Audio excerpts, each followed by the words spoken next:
Hai semuanya, selamat datang kembali di Story Point Studio. Kali ini ada sebuah film The Tomorrow War yang dirilis pada tahun 2021. Disutradarai Chris McKay dan penulis Shahdin. Dengan pemeran utama Chris Pratt sebagai Dan Forrester serta Vonne Strahovski sebagai Murray Forrester. Bergenre action adventure, berkisah invasi alien yang menyerbu sebuah kota hingga membuat kerusakan parah di bumi dan membantai populasi manusia hingga hampir punah. Dengan mesin waktu, mereka mencoba kembali ke masa lalu dan meminta bantuan untuk menghadapi para alien ini. Lalu bagaimana aksi penyelamatan untuk menumpas para alien ini? Langsung saja kita masuk ke ceritanya. Cerita dimulai di sebuah rumah yang sedang mengadakan pesta Natal.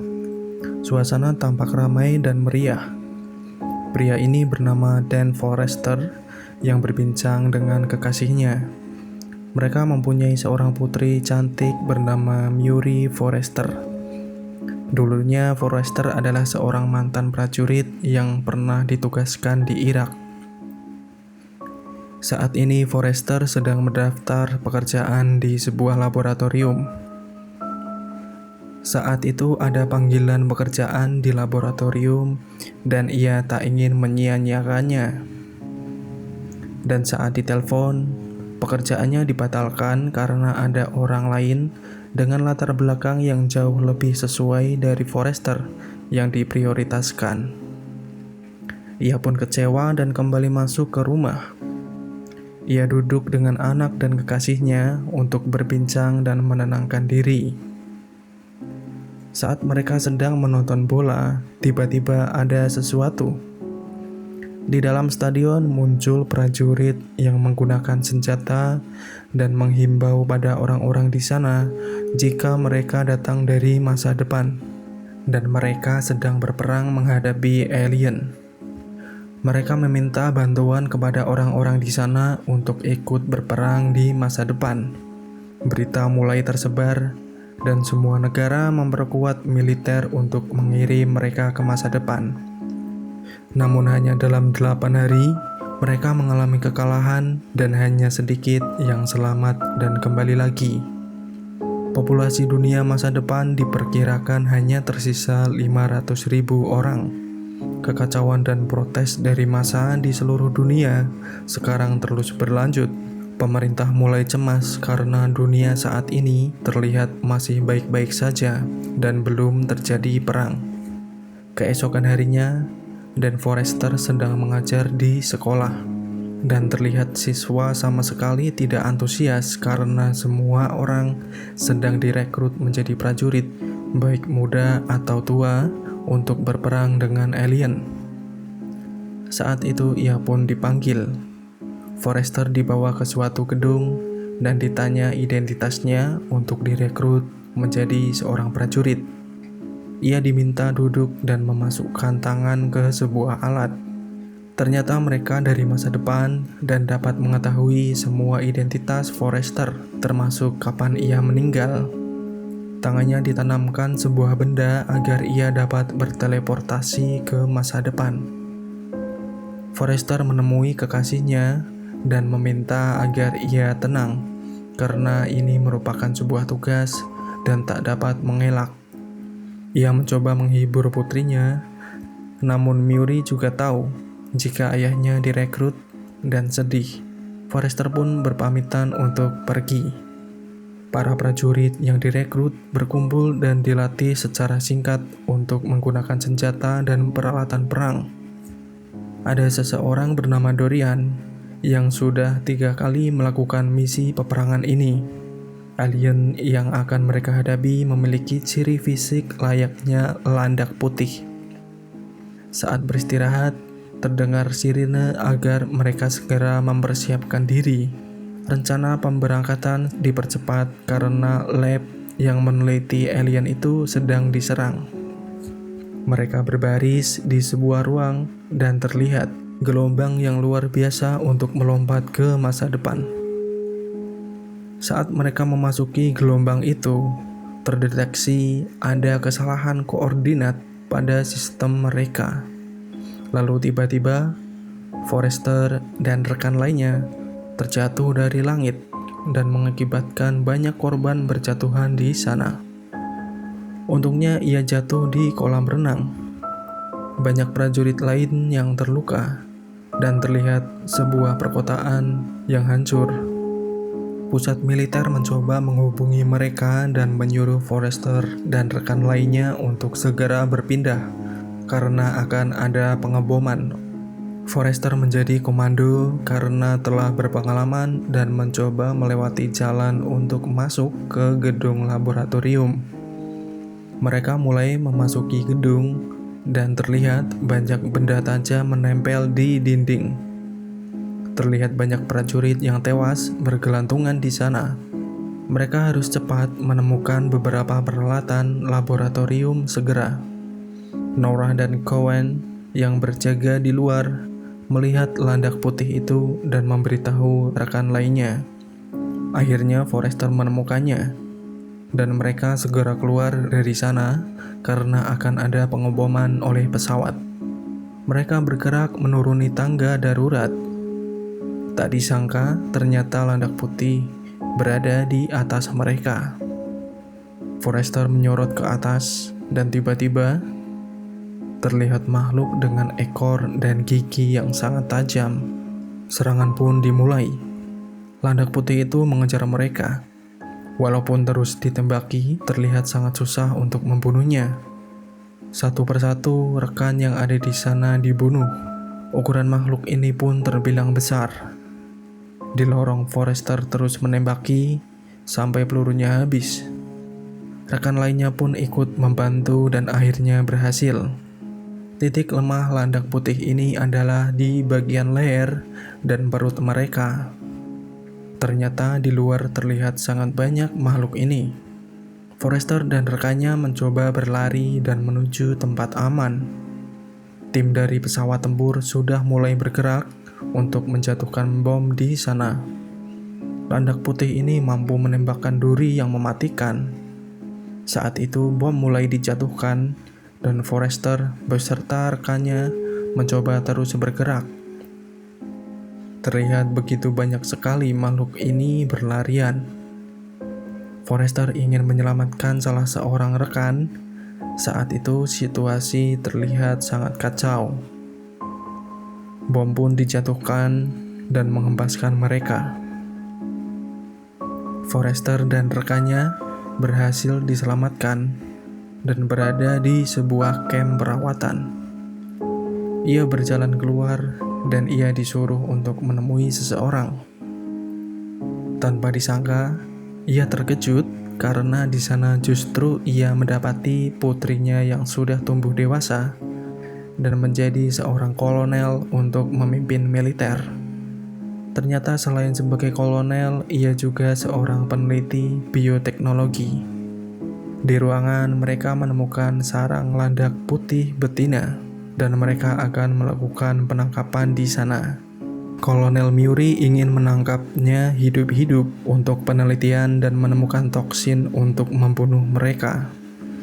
Akhirnya mereka sampai di sana dan mencoba menangkap landak putih betina di dalam sarangnya.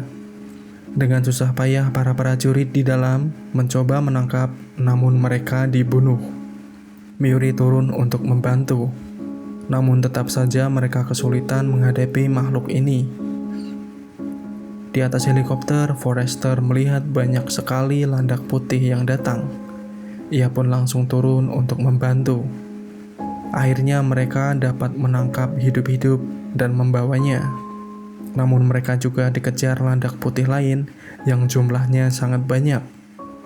Dengan mengendarai mobil dan terus menembaki, akhirnya mereka berhasil selamat. Di pinggir pantai, Murray menceritakan bagaimana Forrester meninggal. Kenyataan saat Murray berusia 14 tahun, Forrester dan ibunya bercerai. Saat usia 16 tahun, terjadi kecelakaan mobil dengan mereka dan sampai Forrester meninggal. Betapa beratnya ia melihat kenyataan itu dan tak dapat melupakannya. Mereka menuju ke sebuah pangkalan militer di tengah laut. Miuri mencoba meneliti dan membiusnya setiap 1 jam penuh dengan kadar di atas rata-rata. Dan ternyata tubuh dari betina lebih kebal dengan toksin dan dapat menetralkannya.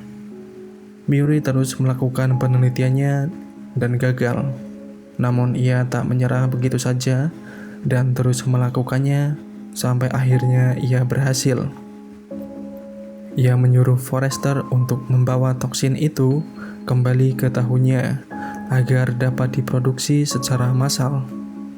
Saat itu pangkalan mulai diserang kawanan landak putih dan sangat banyak. Ternyata mereka dapat berenang untuk menyelamatkan sang betina. Para prajurit membombardir sekuat tenaga, namun terlihat kewalahan dengan banyaknya jumlah yang terus masuk ke area pangkalan.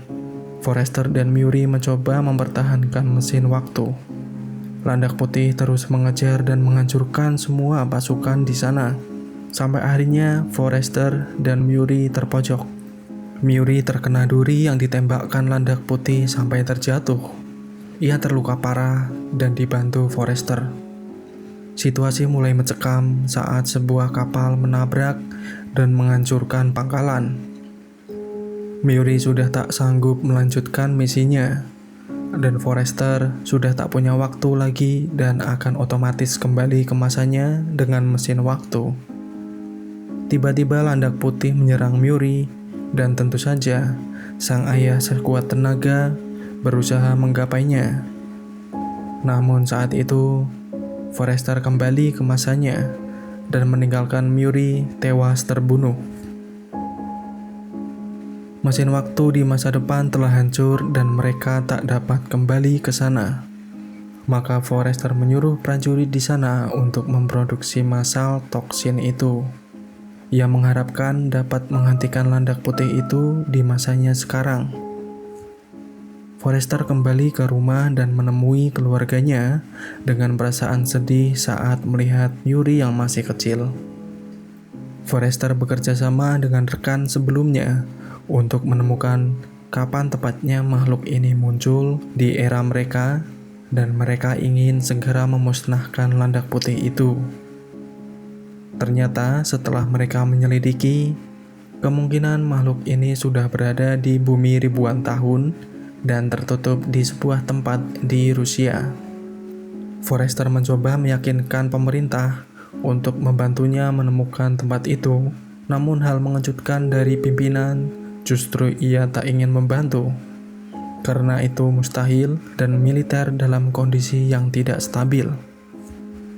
Akhirnya mereka mencoba berangkat dengan tim mereka sendiri dan meminta bantuan ayahnya Forrester untuk menerbangkan pesawat ke Rusia. Mereka sudah membuat toksin sebanyak yang mereka mampu untuk memusnahkan sarang landak putih di Rusia. Saat mereka tiba di sana, mereka mencari lokasi di tengah salju yang luas, sampai akhirnya mereka menemukan koordinat tempat itu dan meledakkannya. Mereka mencoba masuk ke lorong gua es itu, dan betapa terkejutnya, ternyata ada sebuah pesawat asing. Forrester membagi regu untuk masuk dan berjaga di luar. Saat ia masuk ke pesawat, mereka menemukan makhluk asing lain dan bukan landak putih yang sudah membeku. Di ruangan lain, betapa terkejutnya akhirnya mereka menemukannya, dan mereka berpikir jika kemungkinan landak putih ini dikembangkan untuk membuat monster dan menginvasi sebuah planet. Saat itu mereka langsung menyuntikkan toksin ke landak putih itu dan berhasil membunuhnya. Landak putih lain mulai bergerak dan mereka keluar dari sana. Keadaan di sana mulai panik saat banyak landak putih yang kabur dan menyerang. Charlie dan ayah Forrester yang berada di luar menembaki makhluk ini. Tim yang berada di dalam memasang bom untuk diledakkan dan menyuruh mereka segera pergi dari tempat itu. Untungnya Forrester dan rekan lain di luar dapat selamat saat ledakan besar terjadi. Namun satu ekor landak putih berhasil keluar dari sana dan kabur. Mereka mencari jejaknya dan memburunya. Forrester dan ayahnya bekerja sama untuk membunuh landak putih ini dan terus menembaknya sampai ke tepi jurang. Tiba-tiba landak putih menyerang balik dan Forrester terkena duri di kakinya. Ayahnya pun menghantam dengan kapak ke mata makhluk ini. Saat itu Forrester menancapkan toksin namun berhasil dipotong alirannya oleh landak putih. Ayahnya mencoba mengalihkan perhatian landak putih itu dan Forrester berhasil menyayat lehernya dan menusukkan toksin di mulut makhluk ini sampai meleleh. Ia menendangnya ke jurang dan akhirnya makhluk ini mati. Mereka berhasil menjalankan misinya. Forrester dan ayahnya akhirnya pulang dan pemberitaan di media mulai tersebar dengan kejadian itu. Dan film pun berakhir. Dari film ini kita disuguhkan dengan aksi-aksi yang sangat memukau, ditambah lagi aktor yang sudah banyak berpengalaman di genre seperti ini oleh Chris. Film yang sangat seru jika kalian pecinta film action dan yang berkaitan dengan misteri alien. Tentunya dengan kisah dan pesan dari film ini, di mana harapan akan selalu ada dan patut untuk diperjuangkan hingga titik penghabisan. Jika kalian memiliki pendapat lain tentang film ini, dapat ditulis pada kolom komentar. Jangan lupa like dan subscribe jika kalian menyukai konten ini, dan sampai jumpa di konten berikutnya.